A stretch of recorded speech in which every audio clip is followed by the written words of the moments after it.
Gold, trusted gold buyers. మీరు తాకట్టు పెట్టిన బంగారాన్ని విడిపించి ఈ రోజు ఉన్న మార్కెట్ ధరకు కొనబడను.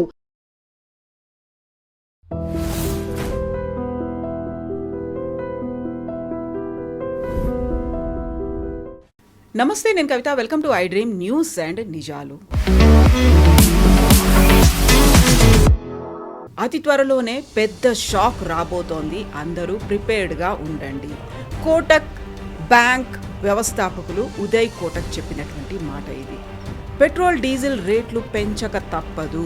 కేంద్ర మంత్రి హర్దీప్ సింగ్ పూరి చెప్పినటువంటి స్టేట్మెంట్ ఇది. దీంతో పాటుగా ప్రధానమంత్రి నరేంద్ర మోదీ తన కాన్వాయ్లో ఉన్నటువంటి వెహికల్స్లో 50%ని కట్ డౌన్ చేశారు. ఆ తర్వాత వాటిని ఎలక్ట్రిక్ వెహికల్స్గా మార్చమని కూడా ఒక మెసేజ్ ఇచ్చారు. ఏం జరగబోతోంది?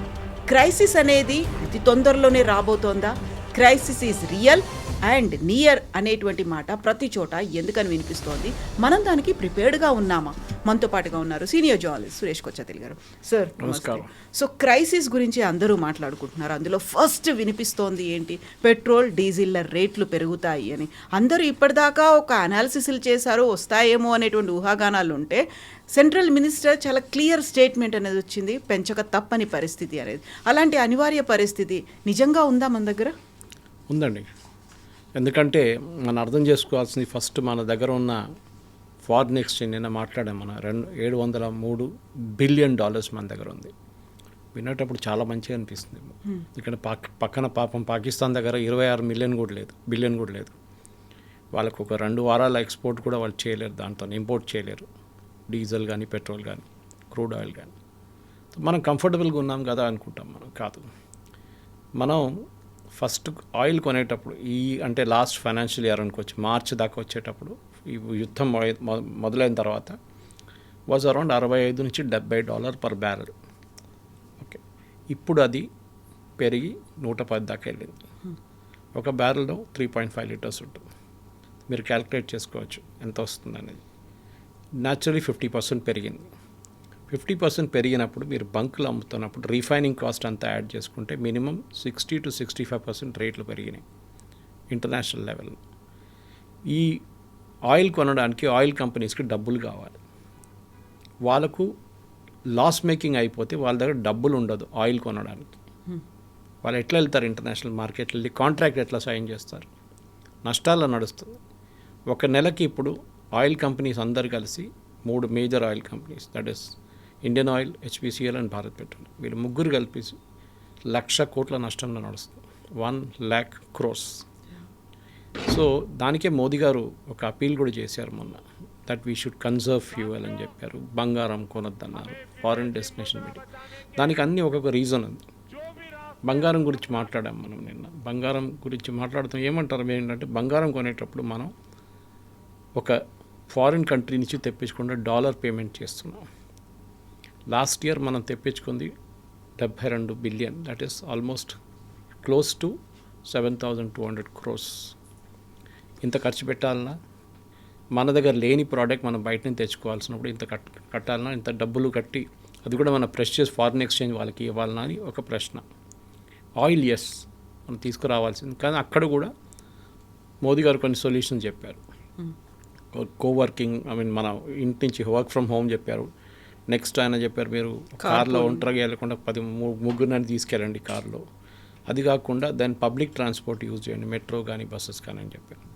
దానికి అన్నిటి కారణాలు ఉన్నాయి. ఒక క్రైసిస్ వచ్చినప్పుడు ఎట్లా హ్యాండిల్ చేయాలని చాలా ఇంపార్టెంట్ ఉంటుంది. అది ఇక్కడ కూడా జరిగింది.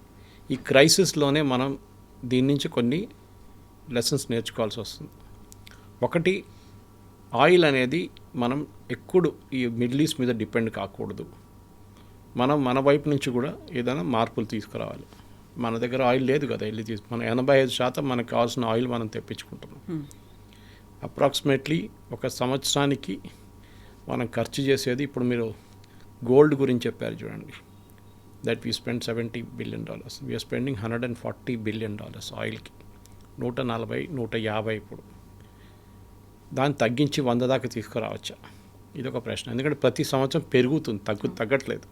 Number of vehicles on the road పెరుగుతుంది, కన్జంప్షన్ పెరుగుతుంది, రేట్ కూడా పెరిగింది. ఇప్పుడు మన రష్యా దగ్గర నుంచి $40 తీసుకున్న మనకు ప్రాబ్లం లేకుండే, కానీ ఇప్పుడు అట్లా కాదు. యావరేజ్ రేట్ ఇప్పుడు మనకు అదే పడుతుంది 110, 110 అయితే ఉంటుంది ఎట్లయినా per barrel. How will we survive, అది క్వశ్చన్ వస్తుంది. సో అదే హర్దీప్ సింగ్ పూరి గారు అన్నారు, ఎన్ని రోజులు ఈ నష్టం మనం సహించుకుంటాం, మనం ఏదో ఒక రోజు మనం రేట్లు పెంచాల్సిందే. ఉదయ్ కోటక్ గారు అదే అన్నారు, ప్రతి దేశం మీరు చూస్తే every country without exception, US కానీ, ఆస్ట్రేలియా కానీ, న్యూజిలాండ్ కానీ, of course except for Gulf countries, వాళ్ళ దగ్గర వాళ్ళ ఆయిలే ఉంటుంది, అందరూ రేట్ పెంచారు వాళ్ళది, మనం చేయలేదు. ఒకటి ఎలక్షన్ ఉండే, సో బేసిక్లీ పొలిటికలీ కొంచెం సెన్సిటివ్ ఇష్యూ. సరే ఎలక్షన్ తర్వాత పెంచుతారంటే అది కూడా చేయలేదు. ఓన్లీ కమర్షియల్ ఎల్పిజి సిలిండర్ మీద రేట్లు పెంచాం, అది కాకుండా కొంచెం సిఎన్జి మీద కూడా కొంచెం పెరిగింది కొంచెం, కానీ మిగతా అంతా స్టేబుల్ ఉంది. మనం కన్జ్యూమర్కి పాస్ ఆన్ చేయాలంటే మన దేశంలో మర్సిడీస్ నడిపిస్తున్నాయని ఉన్నాడు, ఒక ఆర్డినరీ చిన్న 2 వీలర్ నడిపిస్తున్న మనిషి కూడా ఉంటారు, ఒక ఆటో రిక్షా డ్రైవర్ ఉంటారు, ఒక పెద్ద ట్రక్ నడిపించే ఆయన ఉంటాడు. వీళ్ళందరూ డిఫరెంట్ కేటగిరీస్ నుంచి వస్తారు. బహుశా మీరు మర్సిడీస్ నడిపిస్తున్న ఆయనకి మీరు 10 రూపాయలు 20 రూపాయలు పెంచితే కూడా వాళ్ళకి అంత ప్రాబ్లం ఉండదు, కానీ ఒక చిన్న 2 వీలర్ నడిపిస్తున్న ఆయనకి అది ఇంపాక్ట్ ఉంటుంది. సో మన ఒక దేశంలో మనకి ఇదే పెద్ద ప్రాబ్లం, డిఫరెంట్ ఆడియన్సెస్ ఉన్నారు మనకి. పెంచితే ఇమ్మీడియట్లీ పొలిటికలీ ప్రొటెస్ట్ ఉంటుంది, రోడ్డు మీద ధర్నాలు ఉంటారు, ఏం చేస్తారు, బండి ఆపేస్తారు, ఏదో చేస్తారు సర్కస్లు. మెజారిటీ ఉంది, లోయర్ మిడిల్ క్లాస్ ఉన్నారు, లేకుంటే మిడిల్ క్లాస్ ఉన్నారు. మీరు చెప్పినటువంటి మెర్సిడీస్ బెంజ్ అంటే ఎలీట్ సర్కిల్కి అంత ఇంపాక్ట్ ఉండదు, మెజారిటీ పబ్లిక్ అంతా వీళ్ళ మీదే కదా, కామన్ పబ్లిక్ అంటాం వాళ్ళని. మన సొల్యూషన్ ఏముంది, మీరు మోదీ గారి చైర్లో కూర్చుంటే మీరు ఏం చేస్తారు, దట్ క్వశ్చన్. సో మెయిన్లీ మనం కట్ డౌన్ చేయకుండా మనం ఏం చేయలేము, that is the first thing we have to learn. ఎన్నోసార్లు నేను ఇండియన్ రైల్వేస్ ఎగ్జాంపుల్ ఇస్తాను, వాళ్ళ లోకోమోటివ్స్ అంతా ఎలక్ట్రిక్ చేశారు. మనం కూడా ఒక 5-year ప్లాన్ వేసుకొని కంప్లీట్లీ 80% మన వెహికల్స్ని ఎలక్ట్రిక్ చేయగలిగితే it be a big success. మనకి ఇప్పుడు కూడా ట్రాన్స్పోర్ట్ సెక్టర్లో అది ఇంకా ఎలక్ట్రిక్ కాలేదు, దట్ ఇస్ బిగ్ ట్రక్స్కి ఇంకా కాదు, బహుశా అది ఉండిపోతుంది అట్లనే కొన్ని రోజులు. కానీ మన బస్సెస్ మనం చూసిన సిటీ బస్సెస్ అంతా ఇప్పుడు ఎలక్ట్రిక్ మీద నడుస్తుంది. మిగతా మన 2 వీలర్స్ కూడా చాలా మటుకు ఇప్పుడు ఎలక్ట్రిక్ మీద వచ్చేస్తున్నాయి, కార్లు కూడా చూస్తున్నాయి ఎలక్ట్రిక్. అది ఇప్పుడు మోదీ గారు చెప్పినట్ల దట్ గవర్నమెంట్ వెహికల్స్, ఇక్కడ రేవంత్ రెడ్డి గారు ఆల్రెడీ చెప్పారు దీనికన్నా ముందు కూడా, నాకు గుర్తుంది, that everything from now onward government vehicles అన్నీ ఈవీనే ఉంటుందని చెప్పేసి. కొన్ని ఇష్యూస్ ఉన్నాయి ఈవీలో, దట్ ఇస్ బ్యాటరీ ప్రైసెస్ కానివ్వండి, ఛార్జింగ్ పాయింట్స్ కానీ, అదని సార్ట్అవుట్ అయిపోతుంది. ఎన్ని వెహికల్స్ ఎక్కువ అవుతున్నప్పుడు అది న్యాచురల్లీ సార్ట్అవుట్ అయిపోతుంది. కానీ మన దగ్గర ఈ 2 మెయిన్ కాంపోనెంట్స్, ఏది ఒకటి గోల్డ్, లాస్ట్ ఇయర్ 72 బిలియన్ ఖర్చు పెట్టాం, 7,200 కోట్లు, అండ్ ఫ్యూయల్ 1,150 అంటే 15,000 కోట్లు మనం ఖర్చు పెట్టాం ఫ్యూయల్ మీద. ఎన్ని రోజులు నడిపించుకుంటాయి? సో ఇది ఒక క్వశ్చన్. నెక్స్ట్ మనం ఫారిన్ హాలిడేస్కి వెళ్ళేటప్పుడు, లేకుంటే ఫారిన్ వెళ్ళినప్పుడు లాస్ట్ ఇయర్ ఖర్చు అయింది, లాస్ట్ ఫైనాన్షియల్ ఇయర్ $17 బిలియన్. అంటే మీరు ఆలోచించండి, అక్కడ కూడా మన దగ్గర you're spending a huge amount of money. ఇది మనం తగ్గించాల్సింది. 1,700 కోట్లు ఖర్చు పెట్టాం. ఫారిన్ హాలిడేస్ కావాలని ఉందా? Is it essential? అదే మోదీ గారు అడిగారు. మన దేశంలో ఎంతో ఉంది చూడడానికి, అన్నిటికీ మీరు సింగపూర్ వెళ్ళాలనో, లేకుంటే స్విట్జర్లాండ్ వెళ్ళాలనో, లేకుంటే యూఎస్ వెళ్ళాలనో లేదు కదా, ఇక్కడ కూడా మనం చూడొచ్చు చాలా మాట. So it's a good call. ఇంకోటి అన్నారు, వెడ్డింగ్స్ గురించి చెప్పారు మీకు, డెస్టినేషన్ వెడ్డింగ్. అగైన్ అక్కడ సేవింగ్ ఉంది, హ్యూజ్ సేవింగ్. కానీ మన దగ్గర కొంతమంది అంటారు, మోదీ గారు చెప్తారులే, ఆయనకేం పోయింది, ఆయన పెళ్లి చేసుకోలేదు, ఆయనకేం తెలుసు అంటారు. అట్లాంటి డైలాగులు కూడా వస్తాయన్నమాట. కానీ దేశం కోసం ఆలోచించాలి కొంచెం, దట్ ఒక క్రైసిస్ ఉన్నప్పుడు దీని నుంచి ఎట్లా బయటపడాలి. నేను సింగపూర్ ప్రైమ్ మినిస్టర్ ఒక స్పీచ్ చూశాను నేను, ఆయనంతా బాగా మాట్లాడారంటే ఆయన క్లియర్గా చెప్పారు, వీ హ్యావ్ ఎ క్రైసిస్, దీని నుంచి ఎవ్వరు మేము ఈ క్రైసిస్లో లేరని ఎవరు చెప్పారు. ఇవాళ సౌదీ అరేబియన్ ఆయిల్ మినిస్టర్ చెప్తున్నారు వీఆర్ ఇన్ ఎ క్రైసిస్ అని. ఏది సౌదీ అరేబియా వాళ్ళు అంటున్నారు, ఎందుకంటే వాళ్ళు అమ్మలేకపోతున్నారు. వాళ్ళ లైఫ్ స్టైల్ మెయింటైన్ చేయాలంటే, వాళ్ళ దేశం మెయింటైన్ చేయాలంటే వాళ్ళ రెవెన్యూ కావాలి వాళ్ళకి. ఇప్పుడు ఏమవుతుంది, వాళ్ళ గిఫ్టీలు ఉంటుంది. మన ఎఫ్డీలు అంటే వాట్ మెంటో సేఫ్టీలో పెట్టిన డబ్బులు ఉంటుంది, అదన్నీ బయటికి తీయాల్సి వస్తుంది. ఇప్పుడు మన దగ్గర కూడా అదే జరిగింది. స్ట్రాటజిక్ పెట్రోలియం రిజర్వ్స్ అని మనం మెయింటైన్ చేసుకుంటాం. మన దగ్గర 8 రోజులతో ఉంది ఇప్పుడు దాకా మన దగ్గర. మనం దాన్ని ఎక్స్పాండ్ చేయాలండి. కానీ మనకు ఎందుకు చేయలేదంటే, ఒకటి మన వెస్ట్ ఏషియా మనకు చాలా దగ్గర, 5 రోజుల్లో క్రూడ్ షిప్ మనకు వచ్చేస్తుంది. ఎందుకు ఇంత పెద్ద స్ట్రాటజిక్ రిజర్వ్ మెయింటైన్ చేయడం? సౌత్ కొరియా లాగా, చైనా 240 రోజుల స్టాక్ వాళ్ళ దగ్గర ఉంది. మనకి ఇప్పుడు కంఫర్టబుల్, కానీ వచ్చేటప్పుడు నెక్స్ట్ 5 yearsలో మనం we should build up huge strategic resource. అంటే పెద్ద అండర్ గ్రౌండ్ ట్యాంక్స్ మనం మెయింటైన్ చేసుకోవాలి. ఎప్పుడెప్పుడు ఆయిల్ రేట్ తగ్గుతుందో దాంట్లో వచ్చి ఫిలప్ చేసుకోవాలి. ఒక సిరీస్ ఆఫ్ స్టెప్స్ మనకు ఇల్లు నడిపిస్తున్నప్పుడు ఎంత కష్టపడి ఉంటుందో మనకు వచ్చే ఆదాయం లోపల నడిపించాలి ఇల్లు అని, అది అట్లనే ఒక దేశం కూడా నడిపించాలి వస్తుంది. సో మోదీ గారు చెప్పిన మాటకి ఐ థింక్ మన ప్రజలు కూడా వినాలి కొంచెం, ఎందుకంటే చాలా మటుకు పర్సనల్ వెహికల్స్ నేను ఇప్పుడు కూడా చూస్తాను రోడ్డు మీద. మీరు లండన్ గురించి మాట్లాడతారు, చాలామంది సింగపూర్ గురించి మాట్లాడతారు. లండన్లో మీరు మెయిన్ సిటీ ఎంటర్ కావాలంటే అన్ని బండ్లు అలౌ చేయరు. You to pay tax, toll కట్టాల్సి వస్తుంది, దానికి చాలా హెవీ టోల్ ఉంటుంది అది. సో చాలామంది ఏం చేస్తారు, లండన్ బయట ఉన్న ట్యూబ్ దగ్గర పెట్టేసి, అంటే వాళ్ళ మెట్రో దగ్గర పెట్టి అక్కడ మెట్రో తీసుకుంటారు వాళ్ళు, ఈవెన్ పెద్ద పెద్ద CEOs కూడా. సో అది మనం కూడా నేర్చుకోవాల్సని ఒక కల్చర్, చేంజ్ ఆఫ్ కల్చర్ రావాలి మనకి. ఇప్పుడు ఆ చేంజ్ ఆఫ్ కల్చర్ లేదు మనకి. ఎవరు అంటే కూడా రోడ్డు మీద తిరుగుతారు. ఈజ్ ఇట్ ఎసెన్షియల్ అని మనం ఎవరు అడగట్లేదు.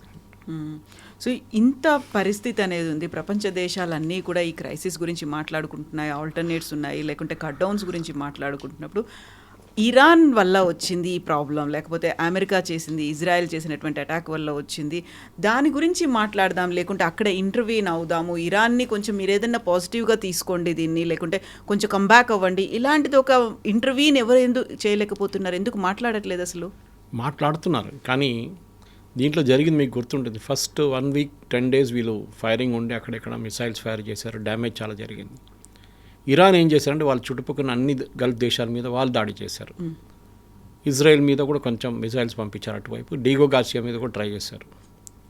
కానీ ఇప్పుడు ఎంత ఒక 72 రోజులు 73 రోజులు అయింది. 73-74 రోజుల్లో మనం ఏ రిజల్ట్ చూడట్లేదు, ఎట్టైనా రిజల్ట్ రావట్లేదు. Strait of Hormuz main problem.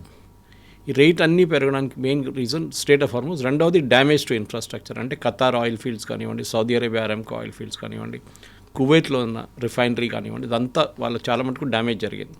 అది రిపేర్ చేయడానికి టైం పడుతుంది. అదే చెప్తారు, ఈ యుద్ధం రేపు పొద్దున ఆగిపోయింది అనుకోండి, ఈవెన్ దెన్ మీకు 6 నెలల పాటు పడుతుంది ఈ ప్రైసెస్ స్టెబిలైజ్ కావడానికి.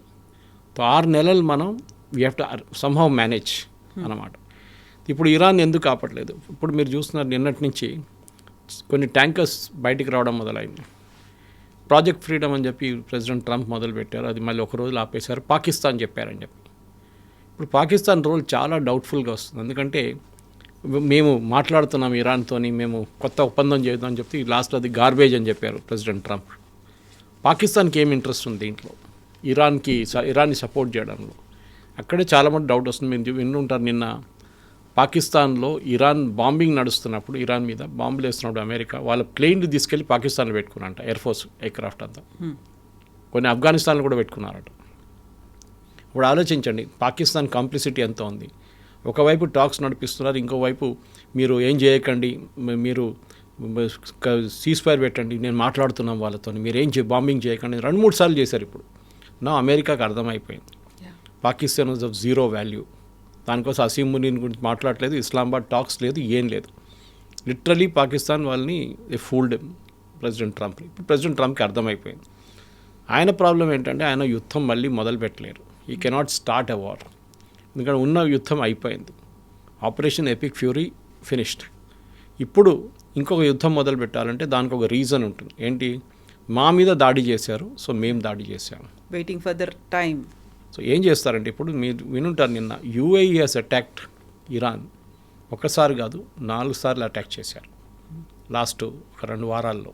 దానికోసం UAE మీద దాడి చేస్తున్నారు ఇరాన్. అందరూ అడిగేందుకు UAE మీద ఎన్ని దాడులు చేస్తున్నారు, సౌదీ అరేబియా మీద అక్కడక్కడ కొడుతున్నారు ఒకసారి వారంలో. UAEని ప్రతిరోజు టార్గెట్ చేస్తున్నారు, ఎందుకంటే ఒకటి అక్కడ ఇజ్రాయలీస్ ఉన్నారు, ఐరన్ డోమ్ తీసుకొచ్చారు వాళ్ళు. అది కాకుండా రెగ్యులర్గా వాళ్ళ అడ్వైస్ మీద, వాళ్ళ ఇంటెలిజెన్స్ మీద UAEలో ఉన్న ఎయిర్క్రాఫ్ట్ తీసుకెళ్ళి అది కూడా రఫాల్ యూస్ చేసి వాళ్ళని బాంబింగ్ చేస్తున్నారు ఇరాన్ మీద.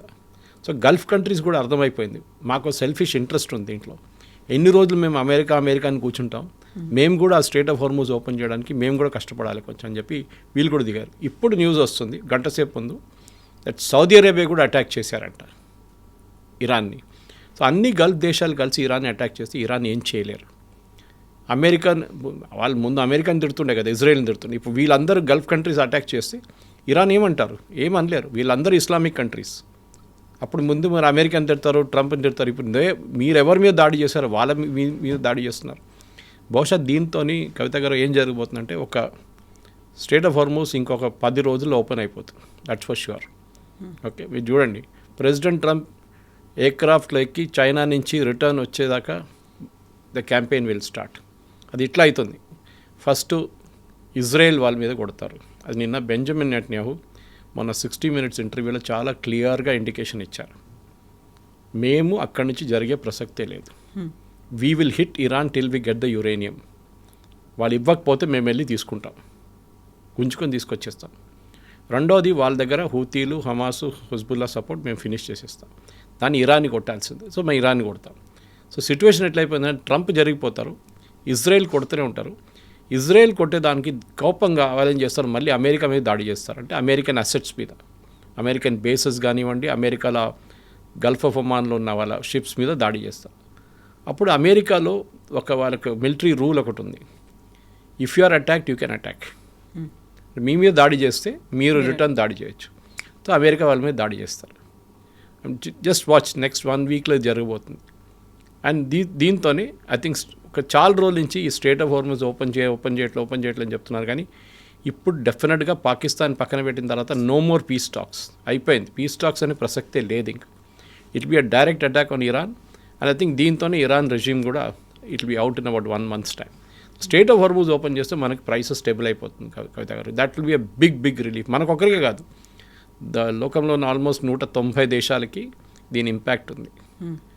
చాలా దేశాలు మనం చూసినాం ఫైనాన్షియల్ ఎమర్జెన్సీ డిక్లేర్ చేశారు వాళ్ళు. యూరోప్లో 400 ఎయిర్క్రాఫ్ట్ ప్రతిరోజు 400 ఫ్లైట్స్ క్యాన్సిల్ చేస్తున్నారు. అట్లీస్ట్ మన దగ్గర జరగట్లేదు. ప్రతి దేశంలో ఈ ప్రాబ్లం ఉంది. ఫ్యూయల్ రేషనింగ్ నడుస్తుంది. వాళ్ళ దగ్గర ఉన్న స్ట్రాటజిక్ రిజర్వ్స్ మొత్తం గుంజుకుంటున్నారు బయటికి. ఎన్ని రోజులు ఎక్కడో ఒక ప్లేస్ వచ్చి దాగాల్సింది. ఇప్పుడు ఫ్రెంచ్ వాళ్ళు they sent Charles de Gaulle వాళ్ళ ఎయిర్క్రాఫ్ట్ కెరియర్ పంపించారు. బహుశా అది ఇప్పుడు చేరుకుని ఉంటుంది గల్ఫ్ ఆఫ్ ఒమాన్లో. బ్రిటన్ వాళ్ళు ఇంకో ఫ్రైటర్ని పంపించారు. వాళ్ళు అది కూడా చేరుకుని ఉంటాయి. డెస్ట్రాయర్ని పంపించారు ఒకటి. అన్నీ కలిపి ఐ థింక్ ఒకటేసారి వీళ్ళందరూ స్ట్రేట్ ఆఫ్ హార్మజ్లో ఎంటర్ అయిపోతారు. వీళ్ళ మీద దాడి జరిగితే they will hit back and that will be the end of Iran after that. ఎందుకంటే ఇన్ని రోజులు వెయిట్ చేశారు. I think Trump is nearing. నిన్న చెప్పి ఉంటారు, మీరు వినుంటారు. అది పేషెంట్ ఐసీయూలో ఉన్నారు, లైఫ్ సపోర్ట్లో ఉన్నారు. 1% ఛాన్సే ఉంది పేషెంట్కి సీజ్ ఫైర్కి. సీజ్ ఫైర్ అయిపోయిందని చెప్పి. So that is what is thing. కానీ ఆయన చైనాలో ఉన్నప్పుడు ఇది జరిగితే బాగుండదు. చైనాతో కూడా మాట్లాడతారు, జీ జిన్పింగ్తో మాట్లాడతారు. కానీ జీ జిన్పింగ్కి సెల్ఫిష్ ఇంట్రెస్ట్ ఉంది స్ట్రేట్ ఆఫ్ హార్మజ్ ఓపెన్ పెట్టడంలో. చైనా వాళ్ళ 90% వాళ్ళ రిక్వైర్మెంట్స్, ఇరాన్ ఆయిల్ మొత్తం చైనా తీసుకెళ్తారు. ఇరాన్ దగ్గర ఉన్న మొత్తం ఆయిల్ కెపాసిటీది 90% చైనా తీసుకెళ్తారు. ఇప్పుడు లాస్ట్ 2 వారాల నుంచి వాళ్ళకి ఒక బ్యారెల్ కూడా రావట్లేదు. వాళ్ళు పెద్ద సంక్షోభంలో ఉన్నారు. వాళ్ళు నాట్ జస్ట్ దెమ్, రష్యా దగ్గర నుంచి తీసుకుంటారు. రష్యా ఇప్పుడు ఒకే సిచ్యువేషన్, కానీ రష్యా ఇప్పుడు చాలామందికి సప్లై చేస్తున్నారు ఇప్పుడు. సో వాళ్ళు కూడా చైనాకి తగ్గించేశారు క్వాంటిటీ. ఇటువైపు వెనిజువేలా నుంచి అంత ఆయిల్ రావట్లేదు ముందు వచ్చేటట్లు. So all the way around China is in problem also. So వాళ్ళకి ఒక సెల్ఫిష్ ఇంట్రెస్ట్ ఉంటుంది. వాళ్ళు దీనికన్నా ముందు బెంజమిన్ నెటన్యాహు గారు చెప్పినట్ల they are supplying arms parts, అంటే అల్యూమినియం కానీ స్టీల్ కానీ దాన్ని సప్లై చేస్తున్నారు ఇరాన్కి. అది ఆపండి, వాళ్ళు ఆపేస్తారు మెల్లగా. So Iran will get the message. So వాళ్ళ బ్లఫింగ్ గేమ్ అందు చూడండి. ఇన్ని రోజులు మేము అది చేస్తాం ఇది చేస్తామని చెప్పి it's a pure game of bluff. President Trump దాంట్లో వచ్చి పడ్డాడు because of the Pakistanis. Pakistan role లేదు ఇప్పుడు. There no more talks, direct attack. అప్పుడు ఇరాన్ తగ్గిస్తే కిందికి దిగితే వాళ్ళు వచ్చి మేము మీకు యురేనియం ఇచ్చేస్తాం అంటే దట్స్ అ డిఫరెంట్. బట్ వాళ్ళు చేయరు. As much as president Trump కూడా వెనకకి తిరిగి వెళ్ళలేడు. ఎందుకంటే ప్రెసిడెంట్ ఒబామాని తిట్టారు ఆయన. ప్రెసిడెంట్ ఒబామా జేసీపీ అగ్రిమెంట్ చేశారు, మనకు చాలా నష్టం వచ్చింది, దాంట్లో యురేనియం రాలేదు, మనం డబ్బులు ఇచ్చేసాం వాళ్ళకని చెప్పారు. Now will you do the same thing? President Trump చేస్తే అదే అంటారు, ఒబామా అంటాడు నేను చేసిన అదే డీల్ నువ్వు చేసుకున్నావా అంటాడు. అప్పుడు ఏం బాగాలేదన్నా ఇప్పుడు ఏమైందని అడుగుతారు. సో ప్రెసిడెంట్ ట్రంప్కి చాలా పెద్ద ప్రాబ్లం ఉంది. He has to get the entire uranium back. అది ఒక ఈగో ఇష్యూ అయిపోయింది ఇప్పుడు. సో దాంతోనే బహుశా నెక్స్ట్ ఒక 10 రోజుల లోపల you will see a major change in the Iran affair. ఇది ఎక్కువ రోజులు నడవదు. 10 రోజుల్లోనే ఒక చేంజ్ రాబోతుంది అనుకున్నప్పుడు మనల్ని మాత్రం ఒక 1 year కోసం ప్రిపేర్డ్గా ఉండమంటున్నారు. Something big is going to happen, ఒక షాక్ అనేది రాబోతోంది, రెడీగా ఉండండి అనుకున్నప్పుడు ఒక 10 రోజులు కాకపోతే ఒక నెల రోజులే అయినా అది అక్కడ సార్ట్అవుట్ అయిపోతుంది, క్లియర్ అయిపోతుంది అనుకుంటే మన దగ్గర స్టెబిలిటీ అనేది వస్తుందా? మన దగ్గర ఆ ప్రాబ్లమ్స్ అనేవి క్లియర్ అయిపోతాయా? ఆ 1 month or 2 months తర్వాత, నాట్ ఒక 1 year డ్యూరేషన్, 1 year టైం పీరియడో కాకుండా ఈ లోపే అవుతుందంటారా? సెట్ అవుతుందా? ఎస్, ఎందుకంటే మీరు ఎప్పుడైనా ఎవరినైనా వార్నింగ్ ఇచ్చినప్పుడు పెద్ద లాంగిష్ వార్నింగ్ ఇవ్వడం బెటర్ ఉంటుంది. మీరు 6 నెలలని చెప్పలేదు మోదీ గారు, సంవత్సరం చెప్పారు. అది 3 నెలలు సార్ట్అవుట్ అయిపోయింది అనుకోండి, okay everything is sorted out అంటారు. అప్పుడు అందరు ప్రజలు అడుగుతారు, అంటే మీరే చెప్పారు కదా నెల 1 సంవత్సరం ఉంటుంది. నేను అది కొంచెం ఎక్స్ట్రా లైసెన్స్ తీసుకున్నాను మీ దగ్గర, కొంచెం మిమ్మల్ని ప్రిపేర్ చేయడానికి. 3 monthsలో సార్ట్అవుట్ అయిపోయింది, 6 months సార్ట్అవుట్ అయిపోయింది. ఇట్స్ ఓకే నా, మీరు బంగారం కావండి కొనుక్కోండి. బట్ ఇప్పుడు కూడా నేను అదే చెప్తున్నాను, బంగారం ఇస్ మన దేశంలో నేను మాట్లాడామనండి సీరియస్లీ దాని గురించి, ఒక లాక్టప్ అసెట్గా మారిపోయింది మన దేశం. దాన్ని మానిటైజ్ చేయాల్సి వస్తుంది. లాకర్లో ఉండే మీకు 10 పైసలు సంపాదించదు, ఒకటే సంపాదించదు. ఎట్లా అంటే బంగారం రేట్ పెరుగుతాయి, ఇప్పుడు దాకా పెరుగుతూనే పోతుంది, కానీ it has now reach the stage of plateau. దీనికన్నా పైకి ఇంకా వెళ్ళడం చాలా ఇంపాసిబుల్ అనిపిస్తుంది, ఎందుకంటే డిమాండ్ లేదు లోకంలో, డబ్బులు లేవు. Panic buying. ఎందుకంటే రూమర్స్ ఏంటంటే ఒక ఇంపోర్ట్ డ్యూటీ పెడతారు గవర్నమెంట్, దీని మీద కస్టమ్స్ డ్యూటీ పెంచుతారని ఒక రూమర్ వచ్చింది. దాంతో కొనండి వాళ్ళు షాప్కి వెళ్ళి కొనుక్కుంటున్నారు. మనం పెట్రోల్ బంక్లో చూస్తాం చూడండి, రేపటి నుంచి 10 రూపాయలు పెంచుతా అనగానే ఇమ్మీడియట్ లైన్ కట్టేస్తారు బయట. The same thing here also. Actual మీకు యూజ్ ఉన్న వాళ్ళు, అంటే పెళ్లి కానివ్వండి అట్లాంటి రీజన్స్ ఉన్న వాళ్ళు డెఫినెట్లీ వాళ్ళు కొంటారు. వాళ్ళకు భయం ఉంటుంది. 2-3 నెలల తర్వాత, ఒక 6 నెలల తర్వాత ఒక పెళ్లి ఫిక్స్ అయింది అనుకోండి, డేట్ మీకు తెలుసు, you will go and by it, ఎందుకంటే మళ్ళీ ఎందుకు రిస్క్ తీసుకోవడం అని చెప్పి. కానీ నార్మల్ సిటిజన్స్ ఈ సిచ్యువేషన్లో కొనక్కర్లేదు. ఫస్ట్ ఆఫ్ ఆల్ గవర్నమెంట్ కూడా చెప్తున్నారు, గోల్డ్ మానిటైజేషన్ స్కీమ్ ఒకటి ఉంది, మేము దాన్ని కొంచెం రీవర్క్ చేస్తున్నాం. ట్యాక్సేషన్ స్ట్రక్చర్ నుంచి గోల్డ్ లోన్ జిఎంఎల్ అని ఒకటి ఉంది, అది కూడా మనం ఇంట్రడ్యూస్ చేయబోతున్నాం, గోల్డ్ మానిటైజేషన్ లోన్. అది కూడా బహుశా గవర్నమెంట్ ఇంకో రోజు, ఎందుకంటే ఈ బంగారం మీరు లాకర్లో పెట్టే బదులు government wants you to monetise it, అదే అంటున్నారు వాళ్ళు. కానీ దీనికన్నా ముందు కూడా చూస్తాం, ఇందిరాగాంధీ హయాంలో, తర్వాత మన్మోహన్ సింగ్ హయాంలో ఇదే గోల్డ్ మీద చాలా మటుకు రెస్ట్రిక్షన్స్ తీసుకొచ్చారు. ఇందిరాగాంధీ టైంలో అయితే మీకు తెలుసు, మీరు గోల్డ్ బార్ కానీ, గోల్డ్ కాయిన్స్ కానీ, గోల్డ్ బిస్కెట్లు మీరు ఉంచుకోకూడదు అని చెప్పి ఒక రూల్ తీసుకొచ్చింది ఇందిరాగాంధీ గారు. మీరు లాకర్లో ఉన్న కూడా మీకు డిక్లేర్ చేయాల్సి వచ్చింది, దాన్ని కన్వర్ట్ చేసి జ్యువెలరీగా చేయాల్సి వచ్చింది. మన్మోహన్ సింగ్ చిదంబరం టైంలో ఏం చేశారు, 80-20 రేషియో తీసుకొచ్చారు ఇంపోర్టర్స్. అంటే బంగారం తెచ్చుకున్న వాళ్ళు ముందు 20% తీసుకొచ్చి, వాళ్ళకి ఒక సంవత్సరంలో 100 కోట్లు బంగారం కావాలంటే ముందు 20 కోట్లు బంగారం తెచ్చి దాన్ని జ్యువెలరీగా కన్వర్ట్ చేసి రిటర్న్ పంపించాలి అబ్రాడ్, అంటే యూరోప్ కానీ యూఎస్ కానీ. అక్కడ మన ఇండియన్ కన్స్యూమర్స్ ఉంటారు వాళ్ళ కోసం. ఓన్లీ ఆఫ్టర్ దట్ మిగతా 80 కోట్లు. ఎందుకంటే మీరు ఒక 100 కిలోలు బంగారం తీసుకొస్తే మీరు డే 1లో 100 కిలోలు కన్వర్ట్ చేయలేరు. మీరు అది ఇయర్లో స్ప్రెడ్ అవుట్ చేస్తారు. But you already spent 100 crores. అది గవర్నమెంట్ ఏమంటారు, మీరు పీస్ బై పీస్ చేయండి అన్నారు చిదంబరం టైంలో. కానీ అది కూడా జరగలేదు, it flopped big time. So Modi గారు ఇప్పుడు ఏం అనట్లేదు, నేను రేపటి నుంచి బ్యాన్ చేస్తాను అదేం చెప్పనట్లేదు.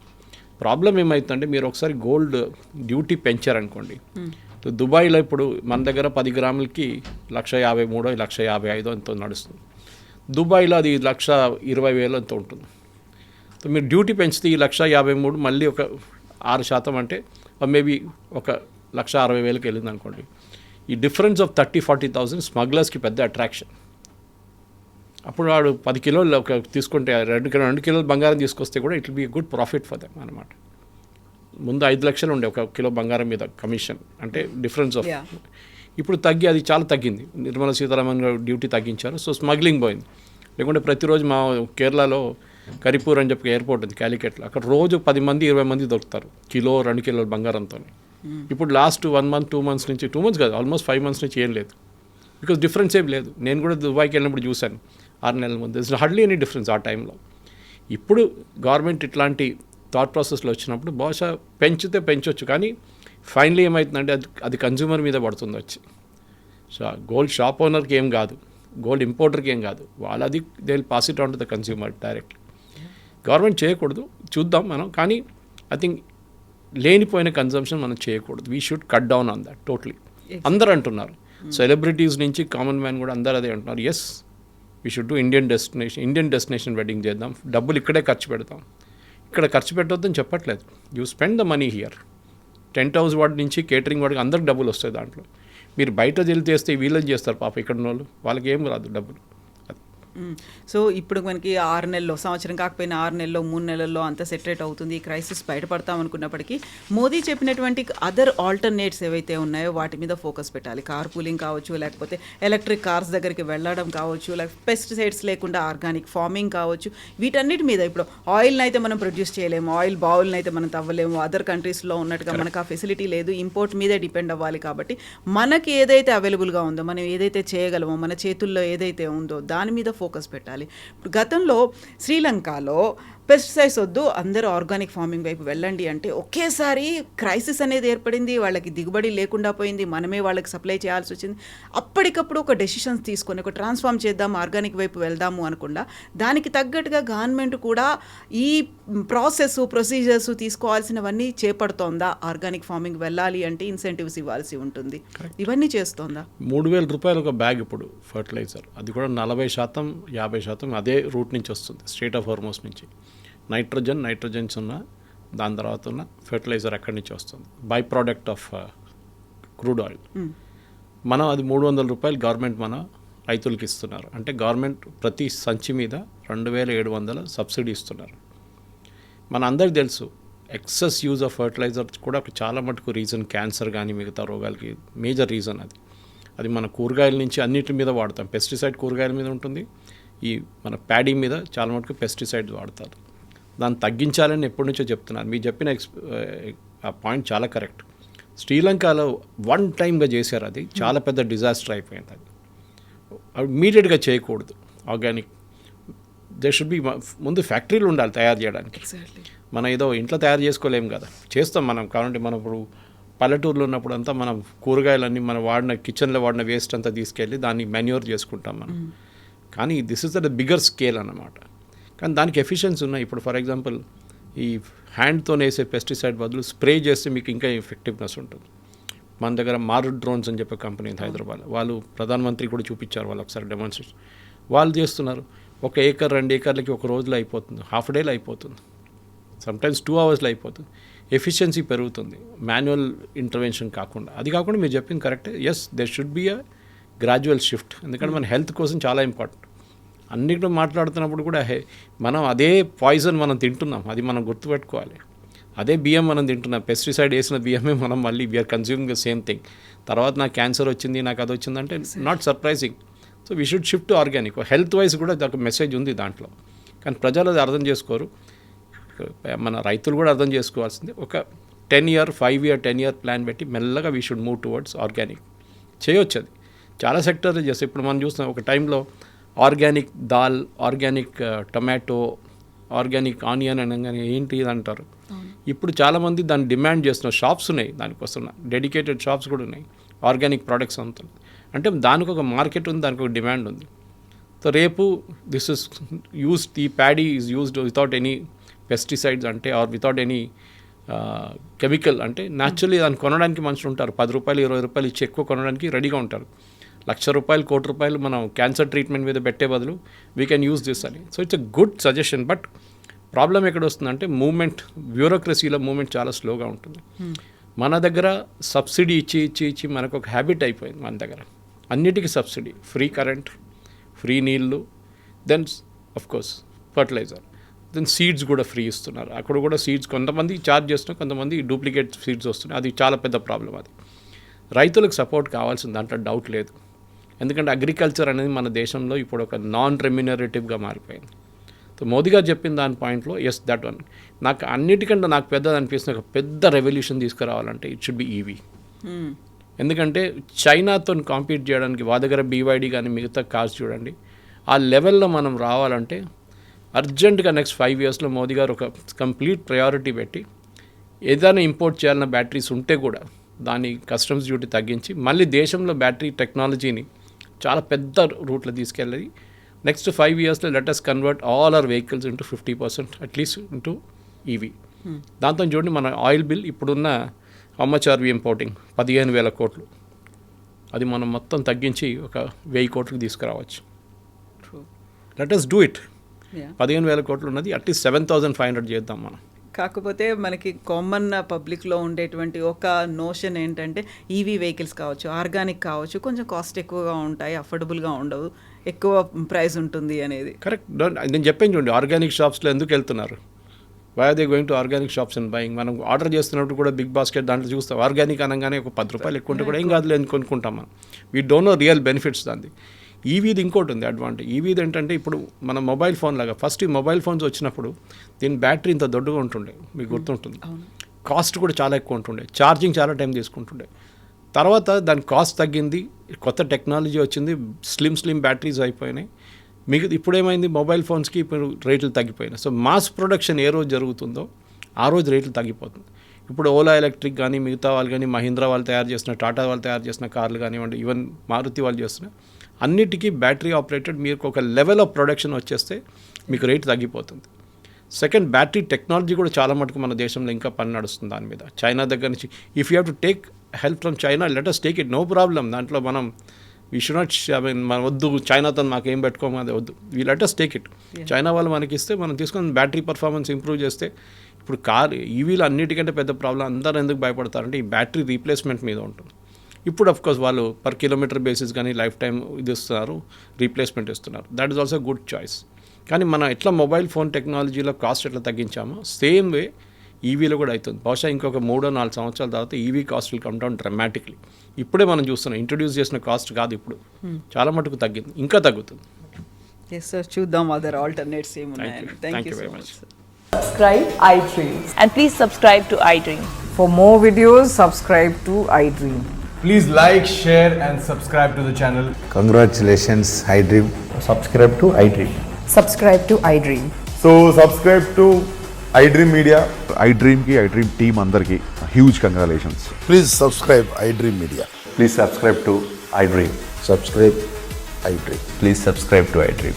iDream అంటే నా కళల ఛానల్ను సబ్స్క్రైబ్ చేసుకున్న నోరు తిరుగుతలేదు, మీరైతే గంట గుర్తు కొట్టండి. For more such videos, please subscribe to iDream. Subscribe to iDream. Please subscribe to iDream. Please subscribe iDream Media. Please do subscribe to iDream. Please subscribe to iDream Media. For best entertainment and information, please subscribe iDream. And don't forget to subscribe to iDream.